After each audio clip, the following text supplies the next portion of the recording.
So বন্ধুরা, স্বাগতম আজকে একটা নতুন মিনি ব্লগে।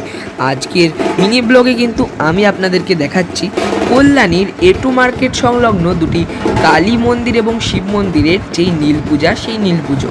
হ্যাঁ বন্ধুরা, আজকে কিন্তু নীল পুজো। আর দেখুন, কল্যাণীর কল্যাণেশ্বর মন্দিরে কিন্তু ভালোই ভিড় আজকে বাবা মহাদেবের মাথায় জল ঢালার জন্য। এত ভিড় যে বাবা মহাদেবের এই শিবলিঙ্গ সেটা দর্শনই আপনাদের করাতে পারছি না। পাশেই কিন্তু মা কালীর মন্দির রয়েছে, এখানে মাতৃবিগ্রহ আপনারা দর্শন করুন। আর এই মন্দিরের পাশেই কিন্তু রয়েছে কল্যাণী এটু মার্কেটের যেই কালী মন্দির, সেই মন্দির। এখানেও কিন্তু বাবা মহাদেবের মাথায় জল ঢালা হচ্ছে। দেখুন, এখানেও কিন্তু আপনারা বাবা মহাদেবকে দেখতেই পাবেন না এত ভিড়ের জন্য। আর মা কালীর বিগ্রহটা একটু দূর দিয়ে দেখানোর চেষ্টা করি। সো শর্টটাকে অবশ্যই লাইক করে দেবেন এবং আমাদের চ্যানেলকে কিন্তু অবশ্যই সাবস্ক্রাইব করে দেবেন।